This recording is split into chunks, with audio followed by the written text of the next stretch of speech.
किसान भाइयों नमस्कार, स्वागत है आपका कृषि समाचारों के आज के इस अंक में। आइए सबसे पहले नजर डालते हैं प्रमुख सुर्खियों पर। प्रदेश में 80% फसलों को बेमौसम बारिश से भारी नुकसान। राष्ट्रीय पान किसान यूनियन ने भी पान किसानों के लिए की मुआवजे की मांग। प्रदेश में बीते एक सप्ताह में मात्र 5,975 मीट्रिक टन गेहूं की खरीद। प्रदेश के किसानों को केंद्र और राज्य सरकार मिलकर देंगे फसल बर्बादी की राहत राशि। और प्रदेश के बजट 2015-16 में कृषि क्षेत्र से जुड़ी तमाम नई योजनाओं की शुरुआत। फसलों की बर्बादी का आकलन करने आई केंद्रीय टीम ने माना कि कानपुर, हमीरपुर, बांदा, इटावा आदि जिलों में 80% फसल मौसम के कहर से नष्ट हो चुकी है। कुछ ऐसे ही हालात अन्य जिलों के भी हैं। टीम ने जिलों में जाकर फसलों के नुकसान का जायजा लिया और किसानों से बातचीत की। संयुक्त सचिव ने बताया कि गेहूं की फसलों से दाना गायब है। फसलों को 70 से 80% का नुकसान हुआ है।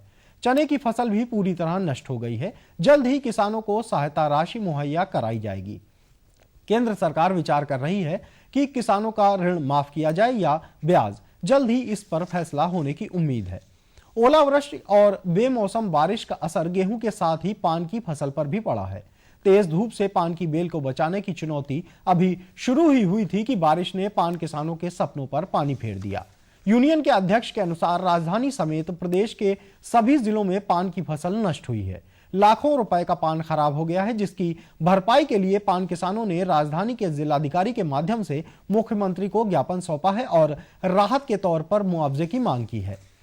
उत्तर प्रदेश में गेहूं खरीद कार्य शुरू हुए एक सप्ताह से अधिक समय बीतने के बाद भी गेहूं क्रय केंद्रों की स्थापना का काम पूरा नहीं हो पाया है। मौसम की मार से आहत किसान गेहूं की कटाई का कार्य तेजी से नहीं कर पा रहे हैं, जिसके कारण बीते सप्ताह में मात्र 5,975 मीट्रिक टन गेहूं की खरीद ही संभव हो सकी है।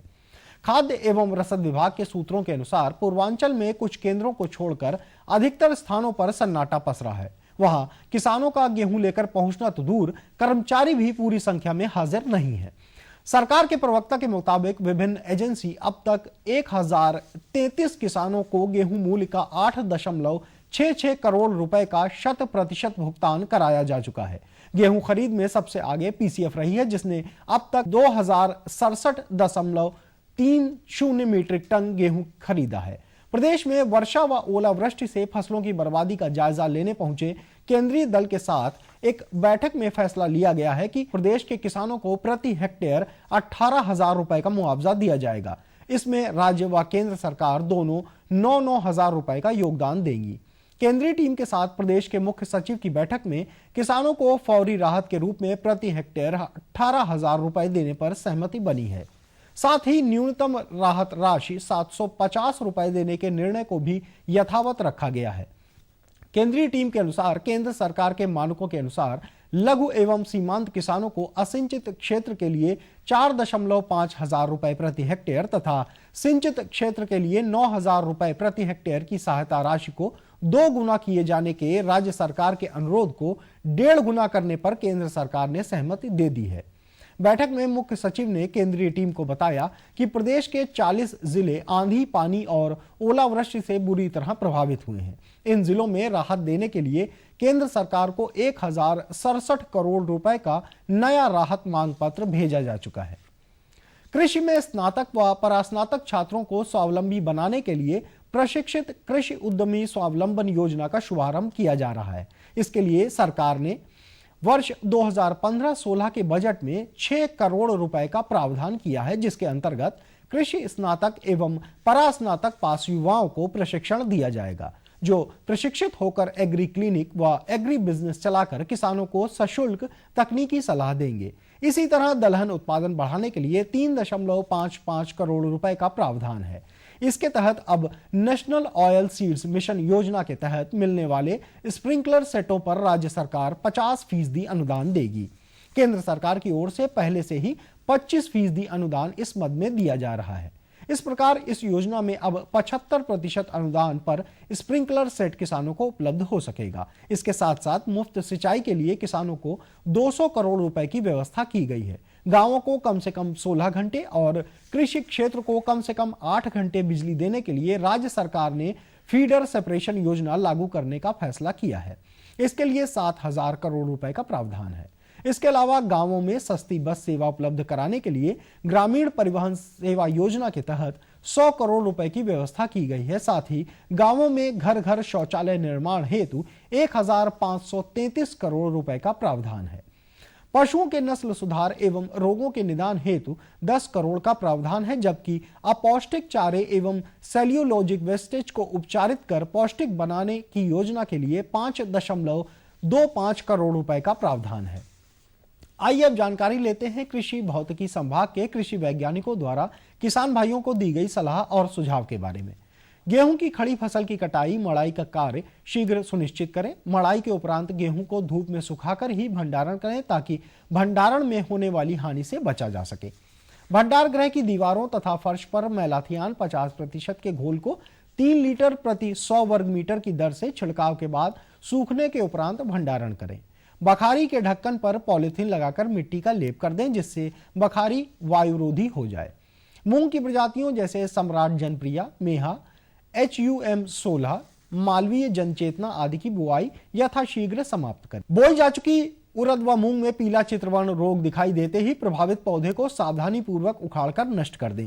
पहली सिंचाई बुआई के 30 से 35 दिन बाद करें। इसके पहले सिंचाई करने पर जड़ों में नत्रजन स्थिरीकरण ग्रंथियों का विकास ठीक से नहीं होता है।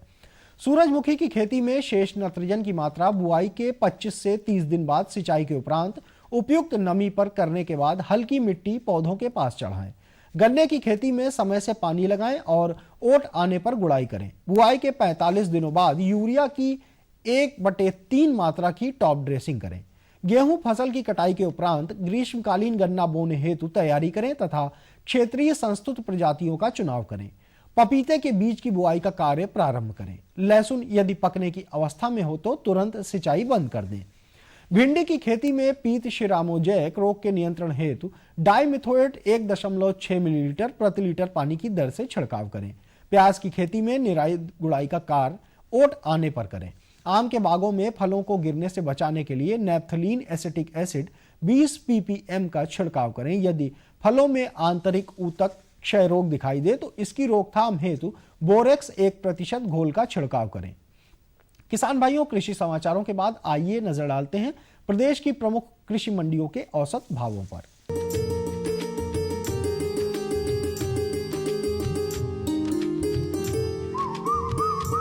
गेहूं के भावों पर नजर डालें तो आजमगढ़ में गेहूं का भाव 1500 रुपए प्रति क्विंटल, गाजियाबाद में 1650 रुपए, झांसी में 1455 रुपए और लखीमपुर में 1600 रुपए प्रति क्विंटल। चना आजमगढ़ में 3500 रुपए प्रति क्विंटल, गाजियाबाद में 3740 रुपए, झांसी में 3550 रुपए और लखीमपुर में 3500 रुपए प्रति क्विंटल। चावल आजमगढ़ में 2200 रुपए प्रति क्विंटल, गाजियाबाद में 2160 रुपए, झांसी में 2250 रुपए और लखीमपुर में 2100 रुपए प्रति क्विंटल। सब्जियों और फलों के भावों की बात करें तो आलू आजमगढ़ में 550 रुपए प्रति क्विंटल, गाजियाबाद में 500 रुपए, झांसी में 420 रुपए और लखीमपुर में भी 420 रुपए प्रति क्विंटल। प्याज आजमगढ़ में 1450 रुपए प्रति क्विंटल, गाजियाबाद में 1420 रुपए, झांसी में 960 रुपए और लखीमपुर में 1465 रुपए प्रति क्विंटल। टमाटर आजमगढ़ में 900 रुपए प्रति क्विंटल, गाजियाबाद में 1250 रुपए, झांसी में 920 रुपए और लखीमपुर में 1215 रुपए प्रति क्विंटल। कद्दू का भाव आजमगढ़ में 850 रुपए प्रति क्विंटल, गाजियाबाद में 720 रुपए, झांसी में 1250 रुपए और लखीमपुर में 5762 रुपए प्रति क्विंटल।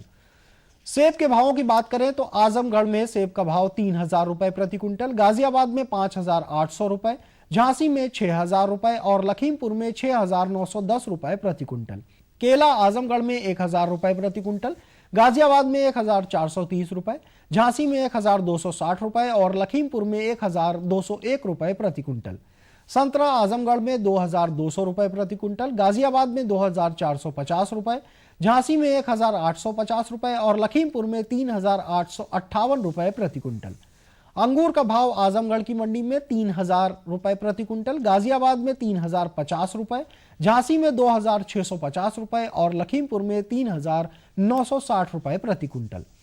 किसान भाइयों, ये थे आज के अंक के कृषि समाचार और मंडी भाव। अगले अंक में फिर उपस्थित होंगे, तब तक के लिए नमस्कार। और बताओ। बस। अरे ये क्या भैया जी, बस इतनी सी रासायनिक खाद? किसानी छोड़ रहे हो क्या? किसानी नहीं, नादानी छोड़ रहे हैं। मिट्टी की जांच कराई है।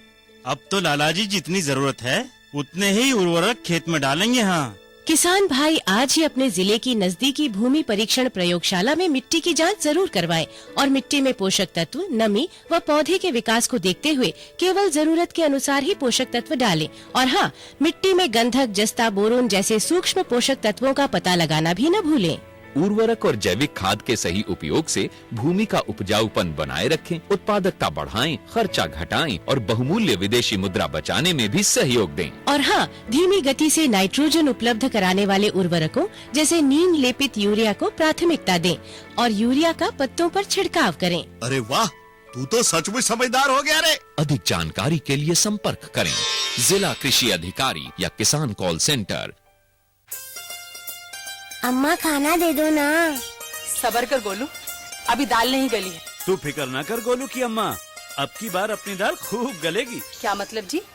अब की बार NFSM के तहत दाल की पैदावार को बढ़ाने के तरीकों को दिखाने के लिए देश में 1000 क्षेत्र चुने गए हैं, जिसमें हमारा इलाका भी आ गया है।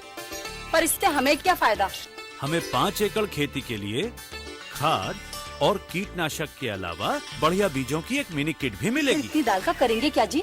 अरे भगवान, सरकार ने दलहन का समर्थन मूल्य भी खूब बढ़ा दिया है और इनकी खरीद का भी पूरा इंतजाम कर लिया है। इससे आमदनी बढ़ेगी और फिर हमारा गोलू अच्छे स्कूल में जाकर के कृषि वैज्ञानिक बनेगा। हाँ जी जी जी। किससे बात कर रहे थे इतना हंस हंस कर? किसान कॉल सेंटर में विशेषज्ञ से खेती के बारे में सलाह ले रहा था। सुबह भी रात को भी? किसान कॉल सेंटर सुबह 6 बजे से रात को 10 बजे तक खुलता है। रविवार को भी? साल के 365 दिन खुलता है। पर तुम ये सब क्यों पूछ रही हो? मैं तो कुछ और ही समझी थी। कृषि संबंधी समस्याओं का अपनी भाषा में तुरंत समाधान पाने के लिए पूरे भारत में किसी भी फोन से राष्ट्रीय हेल्पलाइन नंबर 1800-180-1551 पर संपर्क करें। आज तो वसूली करके ही जाऊंगा। घनश्याम, अरे ओ घनश्याम। वो तो स्कूल गए हैं। स्कूल गया है।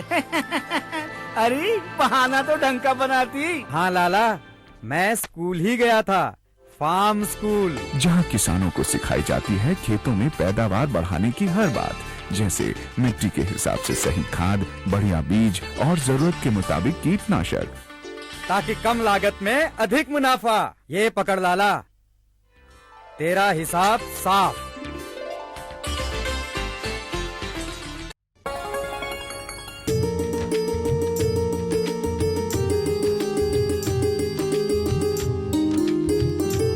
किसान भाइयों नमस्कार। कार्यक्रम कृषि दर्शन के आज के अंक में कृषि समाचारों के बाद आप सभी किसान भाइयों का बहुत बहुत स्वागत है। किसान भाइयों, गन्ना जो है एक व्यावसायिक फसल है या यूँ कहे कि नगदी फसल है, तो जाहिर सी बात है जब व्यावसायिक फसल की हम बात करते हैं तो बुआई से पूर्व बहुत सी ऐसी छोटी छोटी बातें हैं जिनका ध्यान रखना हमें बहुत ज़रूरी है, कि जैसे कि फसल सुरक्षा हम कैसे करें या जो सिंचाई की व्यवस्था कैसे करनी चाहिए और ख़ासकर जो उर्वरक प्रबंधन है उसका हम कैसे ध्यान रखें ताकि एक बेहतर उत्पादन हमें मिले और बाजार में एक बेहतर मूल्य प्राप्त हो। इन्हीं सब बातों को ध्यान में रखते हुए बात करेंगे गन्ने की फसल के बारे में। चूँकि साल भर हम गन्ने की फसल लगाते हैं, लेकिन ग्रीष्मकाल को ध्यान में रखते हुए ग्रीष्मकालीन गन्ने की खेती कैसे करें, इस विषय की जानकारी प्राप्त करेंगे। और इस विषय को विस्तार से बताने के लिए हमारे साथ मौजूद हैं भारतीय गन्ना अनुसंधान संस्थान लखनऊ से प्रधान वैज्ञानिक डॉक्टर अजय कुमार शाह जी। आइए उनका स्वागत करते हैं। डॉक्टर साहब, बहुत बहुत स्वागत है कार्यक्रम कृषि दर्शन में। मैं अपने सभी किसान भाइयों की तरफ से जानना चाहता हूँ कि जो अगर ग्रीष्मकालीन गन्ने की खेती हमारे किसान भाई करना चाहते हैं तो मुख्यतः क्या सावधानी बरतें, क्या करें वो? वैसे देखिए, गन्ने की खेती जो हमारे खासकर उत्तर प्रदेश में जो भी गन्ना खेती और बुआई होती है वो जनरली सामान्यतः अक्टूबर और फरवरी मार्च के महीनों में होती है। उसके बावजूद भी उत्तर प्रदेश के पश्चिमी क्षेत्र का बहुत बड़ा इलाका है जहां पर गन्ना की बुआई गेहूं काट के होता है और गेहूं लगभग 10 अप्रैल के आसपास ही कटाई होता है और कभी कहीं पर तो 15 अप्रैल या 20 अप्रैल तक की कटाई होती है गेहूं की। उसके बाद वो गन्ना बोते हैं और इस समय जो गन्ना बोते हैं उसको बोलते हैं ग्रीष्मकालीन गन्ना। तो ग्रीष्मकालीन गन्ना बोने में बहुत सारे ऐसी सावधानियां हैं जो किसानों को जरूर बरतना चाहिए, जिससे उनका देरी से बुआई होने के बावजूद भी उपज में और उत्पादन में ज्यादा नुकसान ना हो। उसमें सबसे पहली बात यह है कि आप जैसे ही गेहूं काटें उस खेत की अच्छी तैयारी कर लें और जो बोने के लिए आप पंक्ति बनाते हैं वो पंक्तियों की दूरी सामान्य से कम होनी चाहिए। जैसे बसंतकालीन या फिर शरतकालीन में हम कहते हैं कि 2.5 फीट से 3 फीट की दूरी पर आप गन्ना बोएं। आपको जहां ग्रीष्मकालीन गन्ने की बुआई करनी है वहां पर 2 फीट के अंतराल पर पंक्तियां खोलें और उसी में गन्ने की बुआई करें। ये एक बहुत बड़ा ही महत्वपूर्ण मुद्दा है जो हर किसानों को जरूर ध्यान में रखना चाहिए जो ग्रीष्मकालीन गन्ने की बुआई करना चाहते हैं। जो ग्रीष्मकालीन गन्ने की जी जी जी जी। इसके बाद आता है कि बुआई का तरीका क्या हो। ग्रीष्मकालीन गन्ना से अधिक उत्पादन के लिए मैं हमेशा किसानों को कहता हूं कि आप सामान्य विधि से ना बोकर नाली विधि से गन्ना बुआई करें। सामान्य विधि में आप वी शेप का आप कुंड खोलते हैं, नाली खोलते हैं, और ग्रीष्मकालीन गन्ने की बुआई करनी हो तो यू शेप का आप नाली खोलें और उस नाली में 2 पंक्तियों में पेयर्ड रो में गन्ना बुआई करें और एक नाली से दूसरे नाली की दूरी, केंद्र से केंद्र की दूरी 2.5 से 3 फीट रखें। तो इसमें क्या होगा, अगर इन नालियों में आप गन्ना बोते हैं तो उसका गन्ने बोने की गहराई जो है वो ज्यादा होती है और जब उसमें आप मिट्टी कवर कर देंगे तो इससे नमी का ह्रास बहुत कम होता है सामान्य विधि की अपेक्षा में, जिससे इस समय खासकर ग्रीष्मकालीन में जब तापमान काफी अधिक हो जाता है तो मिट्टी से जो नमी का ह्रास तेजी से होता है उस पर काफी हद तक अंकुश लग जाता है और जो टुकड़ा आपने नालियों में बोया है उससे नमी का ह्रास कम होगा और जमाव अच्छा होगा। ये एक महत्वपूर्ण विधि है। दूसरा तरीका है कि अगर किसान को पता है कि हमको 15 अप्रैल तक खेत खाली होना है, उसके बाद ग्रीष्मकालीन गन्ने की बुआई करनी है, तो इसके लिए 1 महीना पहले ही एक गन्ने के पौध की नर्सरी डाल लें, जिसको कहते हैं अंतरालित प्रतिरोपण विधि या पॉलीबैग विधि। उसमें क्या करते हैं, मिट्टी तैयार करके एक नर्सरी डाल लेते हैं और उसमें एक आंख के गन्ना टुकड़ों की नर्सरी बना लेते हैं 1 महीना पहले। 1 महीना में वह पौध तैयार हो जाता है और जैसे ही खेत खाली हो खेत तैयार करके वो जो पौध ऑलरेडी आपके नर्सरी में तैयार है उसको वहां से उखाड़ें और मुख्य खेत में बुआई कर दें। इससे यह होगा कि 1 महीना खेती जो आपका गन्ने की बुआई जो पीछे चल रही थी वो उसको सामान्य समय में ले आएंगे और अधिक तापमान के कारण जो टुकड़ों में जमाव की समस्या है वो काफी हद तक दूर हो जाएगा। ये 2 बुआई विधियां खासकर ग्रीष्मकालीन गन्ना के लिए संस्तुत है और इसी को करना चाहिए। जो दूसरी विधि जो आपने बताई वाकई बहुत अच्छी विधि है, इससे समय की भी बचत होगी और जो समय हमारा कटाई में जा रहा है, गेहूं की कटाई में जा रहा है, वो अच्छा से जो है प्रयोग कर सकते हैं। बिल्कुल बिल्कुल बिल्कुल। और साथ ही साथ जैसे साल भर चूंकि किसान भाई गन्ना की बुआई करते रहते हैं, बसंतकालीन भी करते हैं, शरदकालीन भी करते हैं, अब चूंकि ग्रीष्मकालीन करने की स्थिति आई है तो ऐसी स्थिति में जो किस्में उनको चुनाव करना है तो क्या विशेष किस्में हैं कि या सामान्य किस्में जो बोते आ रहे हैं वही हम प्रयोग कर सकते हैं? देखिए, ये सुनील जी आपने बहुत अच्छा प्रश्न पूछा कि जहां तक मेरी जानकारी है किसान भाई इस चीज को सामान्यतः ध्यान नहीं देते हैं कि अगर हम ग्रीष्मकालीन गन्ने की बुआई कर रहे हैं तो किस्म परिवर्तन करें या वही किस्म लें जो हम बसंतकालीन शरदकालीन में लेते हैं। लेकिन मैं आज मुख्य रूप से जरूर बताना चाहूंगा कि ग्रीष्मकालीन गन्ना बुआई के लिए किस्में बिल्कुल अलग है और वैज्ञानिकों द्वारा अलग तरह की किस्में संस्तुत है। उसके बारे में उनको जरूर जानकारी होनी चाहिए क्योंकि ये वो किस्में हैं जो कि सूखा प्रतिरोधी क्षमता होती है। अगर मिट्टी में थोड़ी नमी कम है या फिर बुआई के बाद अधिक तापमान के कारण आपके मिट्टी में नमी की कमी होती है तो उस विपरीत परिस्थितियों में भी इन किस्मों का जमाव अच्छा हो जाता है। वो खासकर किस्में हैं जैसे कोसा 767, कोसा 88-230, कोसा 95-222, कोसा 95-422, यूपी 39, इन तरह की तमाम अलग बहुत सारी किस्में हैं जो मैं अभी आपको लिस्ट किया, जो सूची मैं आपको बता रहा हूं वो मुख्य रूप से उत्तर प्रदेश के लिए संस्तुत है और ये ग्रीष्मकालीन गन्ना खेती के लिए ही संस्तुत है। साथ साथ फसल सुरक्षा बारे में जानना चाहूंगा, चूंकि साल भर चूंकि गन्ने की खेती होती रहती तो मैं जानना चाहता हूँ जो गन्ने खेत में खड़े हैं उनमें क्या कुछ कीटों का प्रकोप है, कैसे पहचान करें, बचाव करें? जो किसान भाई अब बुआई करने जा रहे हैं तो उनमें कीटों के अगर लगने की संभावना है तो क्या करें? देखिए, गन्ना तो मिठास भरा फसल है जी। कहते हैं जहाँ गुड़ होती वही मक्खी दौड़ती है जी। तो इसमें एक नासी कीट भी दौड़ते हैं और लोग भी चूसने के लिए दौड़ते हैं। तो हम तो यहाँ आपको उपाय बताएंगे कौन कौन से नासी कीट लगते हैं। गन्ना में बहुत सारे नासी कीट लगते हैं, लेकिन उत्तर प्रदेश में जो प्रमुख रूप से जो गन्ना फसल को ज्यादा नुकसान पहुंचाते हैं उसमें शुरुआती दौर में प्ररोबेधक कीट आता है, जड़ बेधक है, चोटी बेधक कीट है। ये 2-3 बेधक कीट जो है प्रमुख रूप से नुकसान पहुंचाता है। अगर ये लक्षण किसान भाई को अपने खेत में दिखते हैं तो मैं तो कहूँगा कि एक दवाई आ रही है जिसको बोलते हैं क्लोरनेलिट्रिप्रोल, ये केमिकल नेम है और ट्रेड नेम है कोराजेन। कोराजेन 500 ml को करीब 1200 से 1500 लीटर पानी में घोल बनाकर छिड़काव करें तो इन सारे बेधक कीटों से काफी हद तक बचाव हो जाता है। और साहब, जैसे कि आपने बताया कि ग्रीष्मकालीन गन्ने की बुआई करनी है, तो खासकर आपने एक बढ़िया बात बताई कि विशेष किस्में हैं जिनका चुनाव करें और फसल सुरक्षा का बेहतर से ध्यान रखें, ताकि चूंकि व्यावसायिक फसल है तो एक अच्छा उपज मिलेगा, तभी अच्छा मूल्य प्राप्त होगा। तो इन सभी जानकारियों के लिए आपका बहुत बहुत धन्यवाद।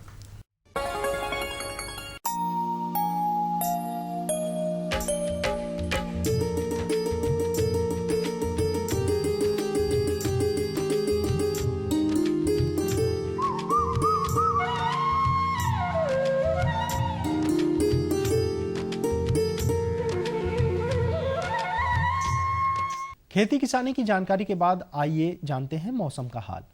पिछले दिनों प्रदेश का अधिकतम तापमान 30 डिग्री सेल्सियस तथा न्यूनतम तापमान 19 डिग्री सेल्सियस दर्ज किया गया।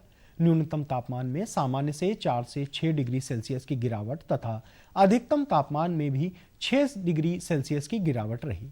वातावरण में अधिकतम आर्द्रता 79% तथा न्यूनतम 25% रही। वायु दिशा उत्तर से उत्तर पूर्व तथा गति 10 से 12 किलोमीटर प्रति घंटा रिकॉर्ड की गई। मौसम वैज्ञानिकों के अनुसार आने वाले 48 घंटों में प्रदेश के कुछ स्थानों पर आसमान में हल्के बादल बने रहेंगे तथा कहीं कहीं बूंदाबांदी भी हो सकती है तथा कुछ स्थानों पर आसमान साफ होने और तेज धूप निकलने के आसार हैं। न्यूनतम तापमान में 1 से 2 डिग्री सेल्सियस की बढ़ोतरी होने की संभावना है। किसान भाइयों, इस समय गेहूं की फसल की कटाई शीघ्र समाप्त करें। वर्तमान तापमान मूंग तथा उड़द की बुआई हेतु उपयुक्त है, अतः उन्नत बीजों की बुआई करें। सब्जियों की खेती में समय चेपा के आक्रमण की पूरी संभावना होती है, अतः निगरानी करते रहें और कीट दिखाई देने पर इमिडाक्लोप्रिड 25 मिलीलीटर प्रति लीटर पानी की दर से आसमान साफ होने पर छिड़काव करें। छिड़काव के बाद कम से कम 1 सप्ताह तक फलों की तोड़ाई न करें। चने की फसल में फलियां बन रही हैं, अतः फली छेदक कीट का प्रकोप होने पर इसके नियंत्रण के लिए स्पिनोसेट कीटनाशी 48 EC 1 मिलीलीटर प्रति 4 लीटर पानी की दर से छिड़काव करें। इस तापमान में लता वर्गीय सब्जियों की खेती में लाल भ्रंग कीट के प्रकोप की संभावना रहती है, अतः नियंत्रण हेतु डाइक्लोरवास 76 EC 1 मिलीलीटर प्रति लीटर पानी की दर से छिड़काव करें। समय से बोए गए प्याज में इस समय थ्रिप्स कीट का आक्रमण हो सकता है, अतः कीट दिखाई दे तो कार्बरिल 2 ग्राम या इमिडाक्लोप्रिड 25 मिलीलीटर प्रति लीटर पानी की दर से मौसम साफ होने पर छिड़काव करें। गेंदे के ग्रीष्मकालीन पौधों की रोपाई का कार्य इस मौसम में शीघ्र पूरा करें। इस समय गेहूं कटाई के उपरांत खाली खेतों के लिए आवश्यक हरी खाद, ढैंचा तथा सनई की बुआई हेतु तैयारी प्रारंभ करें। इस मौसम में पशुओं के हरे चारे के लिए मक्का तथा लोबिया की बुआई की जा सकती है, अतः बुआई करें। आम के बागों में नमी बनाए रखें ताकि फलों की बढ़वार ठीक से हो सके और फल कम गिरे। किसान भाइयों, ये थे आज के अंक के मौसम समाचार। अगले अंक में फिर उपस्थित होंगे, तब तक के लिए नमस्कार।